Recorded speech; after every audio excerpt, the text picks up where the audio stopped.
few years back was not great because I wanted all the wrong things.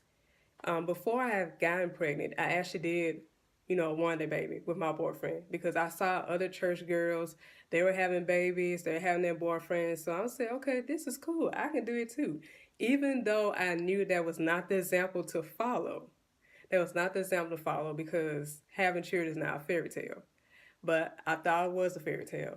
So when I got pregnant the first time, I thought it was like a pretty exciting thing, and I still was scared to tell my parents because I knew that was not the plan that they wanted for me. So I told them in a way about, I think I was like 3 weeks pregnant then. And 2 weeks later, I lost my first child. Now, after that experience, I could have, just broke up with this guy, even though it's what I was supposed to do, but I did, and I decided to stay in a relationship. And about a month or two later, I got pregnant again with my son, DeAndre. Now, in my head, I was just planning this whole life out like, okay, my doctor appointment's gonna be great. This is gonna happen. I mean, all these different plans, and none of that did not go according to what I thought. None. So after I got back home with my son, after being, I guess I was in my parents' house, I think about 2 weeks in my parents' house, get back to my own space, I decided to break up with this guy because I knew this wasn't God's will for us. I didn't want us living together or anything like that. So I decided to break it off. Now, mind you, that breakup did not last long. I think I tried breaking up about 2 or 3 times. It didn't. It didn't last that long. So we got back together, and yet parenthood was really solely on me because he worked in another city and he only could visit on weekends. So parenthood really was mainly on me. I had to get up with DeAndre. I had to take care of him, feed him, change him, do all those different things, and also had to pay bills. And my finances were, it got hit hard. So even though I was, trying to be a mother to him, I was still doing what I was doing, still sleeping around with his dad, and I could have got pregnant during that time. And I know that I was trying to make this whole fairy tale world, and even though his dad wanted to marry me, that it still was not God's will for this to happen. So I say my biggest wake up call came 6 months later when my pastor, Elder Frank Howard at the time, he had this revival. And I went one night, wanted to skip one night, but I didn't know that that week was going to change my life forever. That Wednesday night I was called out on the altar. And it was basically a confrontation from God. Like either I say yes or I'm really finna just really feel just some real hard consequences from God for being disobedient. So I said yes and gave my life to God. And that instantly, I just knew that I had to break up with my son's father. I had to cut it off, cut it loose. So at that time, he had already moved to another state. So yes, single motherhood has set in for me. Now I do want to say this: I'm not describing him as a deadbeat because I know as single mothers we tend to just talk bad about our children's fathers, but that's not a good thing for you. You gotta understand, you can't have bitterness, unforgiveness towards your person and expect God to bring this lovely husband. I know I'm in a process of forgiving my son's father because I'm like, hey, I'm by myself. Like even when he called, I'm like, I don't want you to call because you're not here. So what's the point of me telling you about my child? What can you do? But I knew that was the wrong way of thinking because he sends money for DeAndre. I never have to go through the court or child support to get anything from him. When he's in this state, in Mississippi, he comes and get his child.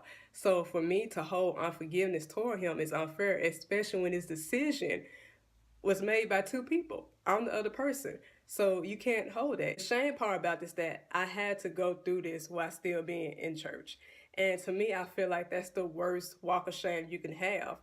Just being pregnant, you're in the church, people are talking about you, and it was a shameful thing, especially for your parents to be elder. My dad's an elder, my mom's a missionary, and for their own child that grew up in church, for her to go and out and get pregnant, not one time but 2 times, it's a shameful thing. But I had to walk through that. I had to deal with that. Now, let me get you to the success part.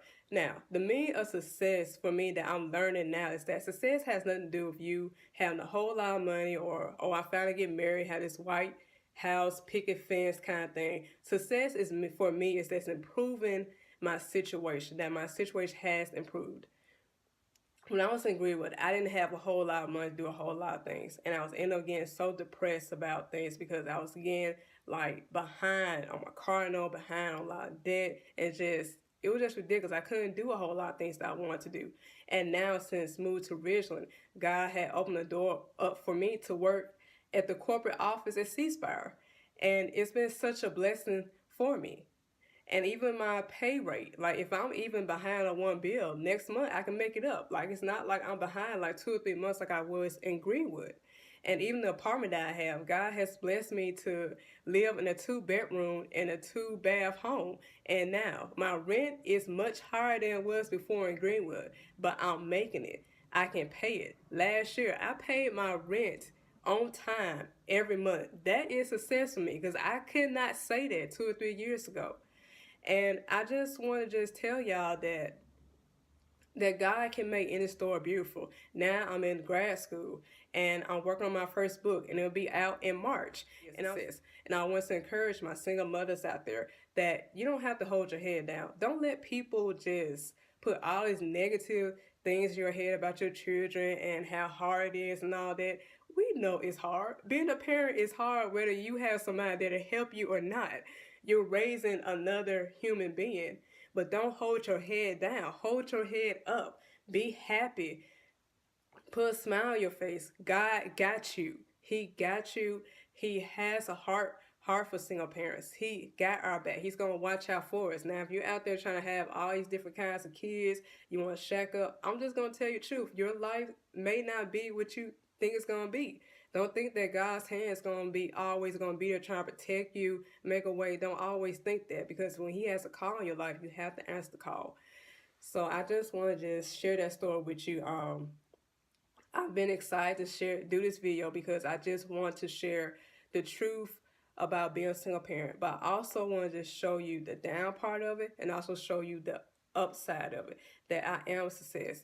I went through a shameful state when I was pregnant and had my son, but now I can say I am a success story, and I know God has great things for me. So if you enjoy this video, like, comment, share, subscribe, because I really just want to help someone out there and to understand that no matter how your situation start, that things can get better for you. You don't have to just sit there in this lonely, depressed state. That things aren't going to get better for you. Don't believe the lie that, okay, you can have kids that nobody don't want you.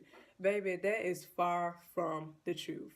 If you're saved, sanctified, filled with the Holy Spirit, you got it going on, baby, somebody wants you. So do not be discouraged. Continue doing what you got to do. Take care of those kids. And remember that God is our help. And then if you still have resentment toward your children's father or if it's their mother, please go to God. God is not there, up in heaven saying, you can't talk to me about anger feelings. I had to express my feelings to God. I had to tell him the truth. I couldn't lie. But I also have to understand that I cannot hold unforgiveness towards someone and expect God to forgive me. I cannot do that. You have to be grateful. Don't create that atmosphere of hatred in your home. You are beautiful. You are strong. Put your head up high. You can do it. I don't care what people say about you. They can look at you funny. It does not matter. You are a strong woman. And also for the men, just shout out to you if you're taking care of your child by yourself and the mother's not there. Shout out to you that, hey, hold your head up high too, because single mothers, single fathers, we're not rejects. We're not. We are strong people. So I just pray that this encourage you, and I'll see y'all next time.